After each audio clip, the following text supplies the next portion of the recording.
Hi hello ಎಲ್ರಿಗೂ ನಮಸ್ಕಾರ. Welcome to my channel ಜೀವನ ಸತ್ಯಕತೆ. ನಾನಿವತ್ತು ನಿಮಗೆ ತಿಳಿಸ್ಕೊಡ್ಬೇಕು ಅಂದ್ಕೊಂಡಿರೋ ವಿಷಯ ಯಾವುದಪ್ಪ ಅಂದರೆ ತಮಿಳು ನಟ ವಿಶಾಲ್ ಅವರ ಬಗ್ಗೆ. ತಮಿಳು ನಟ ವಿಶಾಲ್ ಅವರು ಕಳೆದ 2 ದಶಕಗಳಿಂದ ತಮಿಳು ಚಿತ್ರರಂಗದಲ್ಲಿ ಸಕ್ರಿಯರಾಗಿದ್ದಾರೆ. ಅದರಲ್ಲೂ ವಿಶಾಲ್ ಅವರು ಆ್ಯಕ್ಷನ್ ಸಿನಿಮಾಗಳಿಗೆ ಹಿಳಿ ಮಾಡಿಸಿದ ನಟ. ಈವರೆಗೂ ಮಾಡಿರುವುದೆಲ್ಲ ಅಂಥದ್ದೇ ಸಿನಿಮಾಗಳು. ಸದ್ಯ ಅವರ ಮದಗಜ ರಾಜ ಸಿನಿಮಾ ತೆರೆಗೆ ಬರುತ್ತಿದೆ. ಈ ಸಿನಿಮಾದ ಪ್ರೀ ರಿಲೀಸ್ ಈವೆಂಟ್ನಲ್ಲಿ ವಿಶಾಲ್ ಅವರನ್ನು ಕಂಡವರೆಲ್ಲ ಈಗ ಶಾಕ್ ಆಗಿದ್ದಾರೆ. ಅಯ್ಯೋ, ನಮ್ಮ ವಿಶಾಲ್ಗೆ ಏನಾಯ್ತು ಎಂದು ಗಾಬರಿಯಾಗಿದ್ದಾರೆ. ತಮಿಳಿನ ಮದಗಜ ರಾಜ ಸಿನಿಮಾ ಕೊನೆಗೂ ತೆರೆ ಕಾಣುತ್ತಿದೆ. ಭರ್ತಿ 12 ವರ್ಷಗಳ ಹಿಂದೆ ತಯಾರಾದ ಈ ಸಿನಿಮಾಕ್ಕೆ ಈಗ ಬಿಡುಗಡೆ ಭಾಗ್ಯ ಸಿಕ್ಕಿದೆ. ಹಾಗಾಗಿ ಚಿತ್ರತಂಡ ಪ್ರೀ ರಿಲೀಸ್ ಈವೆಂಟ್ ಏರ್ಪಡಿಸಿತ್ತು. ಚಿತ್ರದ ಹೀರೋ ವಿಶಾಲ್ ಅವರು ಕಾರ್ಯಕ್ರಮಕ್ಕೆ ಆಗಮಿಸಿದ್ದರು. ಆದರೆ ಅಲ್ಲಿ ವಿಶಾಲ್ ಅವರನ್ನು ಕಂಡವರು ಅಕ್ಷರಶಃ ಶಾಕ್ ಆಗಿದ್ದರು. ಯಾಕೆಂದರೆ ಆ್ಯಕ್ಷನ್ ಸಿನಿಮಾಗಳಿಂದಲೇ ಫೇಮಸ್ ಆಗಿದ್ದ ಈ ನಟ ನಡೆದಾಡಲು ಕಷ್ಟಪಡುತ್ತಿದ್ದಾರೆ.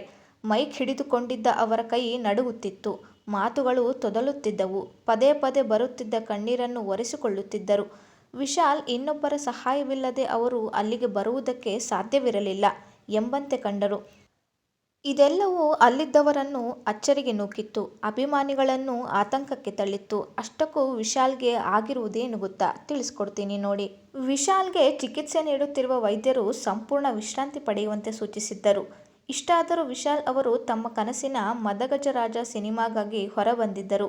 ಸದ್ಯದ ಮಾಹಿತಿ ಪ್ರಕಾರ ನಟ ವಿಶಾಲ್ ಅವರು ಚೆನ್ನೈನ ಅಪೋಲೋ ಆಸ್ಪತ್ರೆಗೆ ದಾಖಲಾಗಿದ್ದಾರೆ. 47 ವರ್ಷದ ವಿಶಾಲ್ ಅವರ ಸ್ಥಿತಿ ನೋಡಿ ಅವರ ಆರೋಗ್ಯದ ಬಗ್ಗೆ ಅಭಿಮಾನಿಗಳು ಆತಂಕದಲ್ಲಿದ್ದಾರೆ.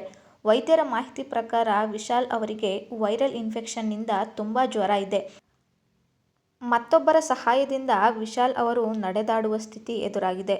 ವಿಶಾಲ್ ಅವರ ತಂಡದ ಸದಸ್ಯರು ಅವರ ಆರೈಕೆಯಲ್ಲಿ ನಿರತರಾಗಿದ್ದಾರೆ.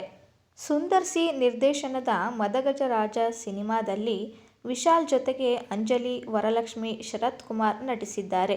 2013ರಲ್ಲೇ ಈ ಸಿನಿಮಾ ಸಂಪೂರ್ಣಗೊಂಡಿದ್ದರೂ ಕೆಲವೊಂದು ಕಾರಣಗಳಿಂದ ಸಂಕ್ರಾಂತಿ ಹಬ್ಬದಂದು ತೆರೆಗೆ ಬರುತ್ತಿದೆ. ನಟ ವಿಶಾಲ್ ಅವರು ಪುನೀತ್ ರಾಜ್ಕುಮಾರ್ ಅವರಿಗೆ ಆಪ್ತ ಸ್ನೇಹಿತರಾಗಿದ್ದರು.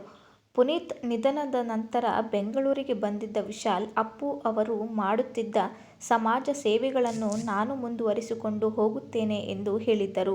ಅವರ ತಂದೆ ಕರ್ನಾಟಕದಲ್ಲಿ ಕೆಲ ವರ್ಷ ಇದ್ದಿದ್ದರಿಂದ ವಿಶಾಲ್ಗೆ ಕನ್ನಡ ಮಾತನಾಡಲು ಬರುತ್ತದೆ. ಕರ್ನಾಟಕದ ಜೊತೆಗೆ ಒಳ್ಳೆಯ ಒಡನಾಟವನ್ನು ವಿಶಾಲ್ ಹೊಂದಿದ್ದರು. ಇದೀಗ ವಿಶಾಲ್ ಅವರ ಆರೋಗ್ಯದಲ್ಲಿ ಮತ್ತೆ ಏರುಪೇರಾಗಿದೆ ಅನ್ನೋ ಮಾಹಿತಿ ಲಭ್ಯವಿದೆ. ಹಾಗಿದ್ರೆ ವಿಶಾಲ್ ಅವರ ಆರೋಗ್ಯದ ಬಗ್ಗೆ ಏನಾಗಿದೆ ಎಂದು ಯಾರಿಗೂ ಸಂಪೂರ್ಣ ಮಾಹಿತಿ ತಿಳಿದಿಲ್ಲ. ನೋಡಿದ್ರಲ್ಲ ಸ್ನೇಹಿತರೆ, ತಮಿಳು ನಟ ವಿಶಾಲ್ ಅವರು ಬೇಗ ಗುಣಮುಖರಾಗಲಿ ಎಂದು ನಾವು ದೇವರಲ್ಲಿ ಪ್ರಾರ್ಥಿಸೋಣ. ಐ ಹೋಪ್ ಈ ವಿಡಿಯೋ ನಿಮಗೆ ಇಷ್ಟ ಆಗಿದೆ ಅನ್ಕೋತೀನಿ. ಇಷ್ಟ ಆದರೆ ಒಂದು ಲೈಕ್ ಮಾಡಿ ಹಾಗೂ ಮತ್ತಷ್ಟು ಜನರಿಗೆ ಶೇರ್ ಮಾಡಿ. ನೀವಿನ್ನೂ ನಮ್ಮ ಚಾನಲ್ನ ಸಬ್ಸ್ಕ್ರೈಬ್ ಮಾಡ್ಕೊಂಡಿಲ್ಲ ಅಂದರೆ ಈಗಲೇ ಸಬ್ಸ್ಕ್ರೈಬ್ ಮಾಡ್ಕೊಳ್ಳಿ.